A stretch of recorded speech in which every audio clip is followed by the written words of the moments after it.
ভোর হওয়ার আগেই আকাশ ছিঁড়ে নেমে এসেছে আগুন। তেহরানের মাটিতে বিস্ফোরণ। নাতানজে আগুন আর আরাক, ইস্পাহান, কেরমানশাহ, ইরানের ৬টি শহর যেন মুহূর্তেই পরিণত হয়েছে এক একটি যুদ্ধক্ষেত্রে। একদিকে ইসরায়েল বলছে এটাই তাদের মেজর স্ট্রাইক, অন্যদিকে ইরান বলছে এটাই যুদ্ধের ঘোষণা। প্রতিশোধের যে আগুন এতদিন জ্বলছিল ছায়ায়, আজ তা প্রকাশ্য আগ্নেয়গিরির রূপ নিয়েছে।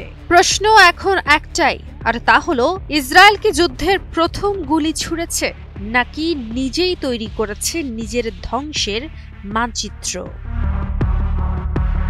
ইসরায়েলি সামরিক বাহিনী আনুষ্ঠানিকভাবে স্বীকার করেছে তারা ইরানে ৫ দফায় চালিয়েছে এক ভয়াবহ বিমান হামলা।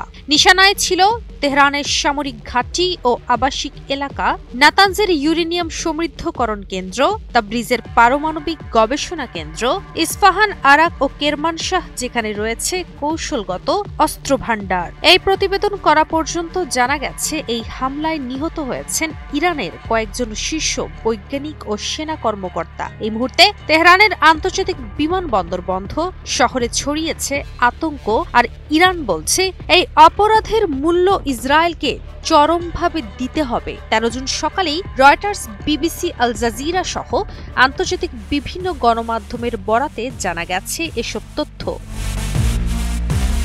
ইসরায়েলের এই হামলার বিষয় ইরানের সর্বোচ্চ নেতা আয়াতুল্লাহ আল খামেনি সরাসরি জানান, ইসরায়েল ইরানের আবাসিক এলাকায় হামলা চালিয়ে তাদের রক্তাক্ত হাত দেখিয়েছে। এখন তাদের জন্য অপেক্ষা করছে তিক্ত ও ভয়াবহ এক পরিণতি। এদিকে ইরানের ইসলামী বিপ্লবী গার্ড বাহিনী IRGC জানিয়েছে তাদের প্রধান কমান্ডার শহীদ হলেও বাহিনী প্রস্তুত রয়েছে চূড়ান্ত প্রতিশোধের জন্য।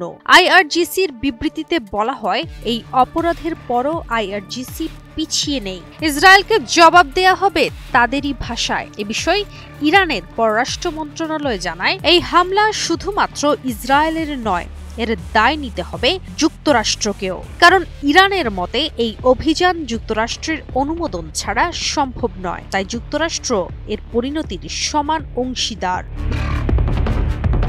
অন্যদিকে যুদ্ধের ঠিক আগে ইসরায়েলে অবস্থিত মার্কিন রাষ্ট্রদূত মাইক হাকাবি পোস্ট করেন, আমরা পুরো রাত এখানেই থাকব, জেরুজালেমের জন্য প্রার্থনা করুন। হাকাবির এই পোস্ট আসে প্রথম হামলার মাত্র ৩০ মিনিট আগে, যদিও ওয়াশিংটন সরাসরি এই হামলায় জড়িত থাকার কথা অস্বীকার করেছে। এ বিষয়ে মার্কো রুবিও বলেন, যুক্তরাষ্ট্র যদি হামলায় অংশ নেয় আর এরপর ইরান যদি মার্কিন ঘাঁটি টার্গেট করে, তবে এর জবাব হবে কঠোর। তবে হাউস স্পিকার মাইক জনসন বলেন, ইসরায়েল সঠিক পথেই আছে, আত্মরক্ষার অধিকার তাদের রয়েছে। প্রশ্ন উঠছে, এটাই কি সেই বার্তা যার ভিত্তিতে ইসরায়েল শুরু করলো এক পাক্ষিক আক্রমণ?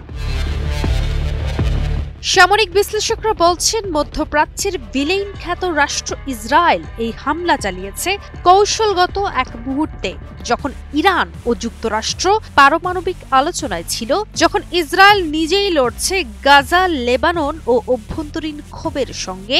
আন্তর্জাতিক আইন অনুযায়ী ইরান এখন সরাসরি আক্রমণের শিকার একটি রাষ্ট্র, আর জাতিসংঘের চার্টার অনুযায়ী তারা প্রতিশোধ নিতে পারবে। এখন প্রশ্ন হচ্ছে, ইরান কিভাবে জবাব দেবে?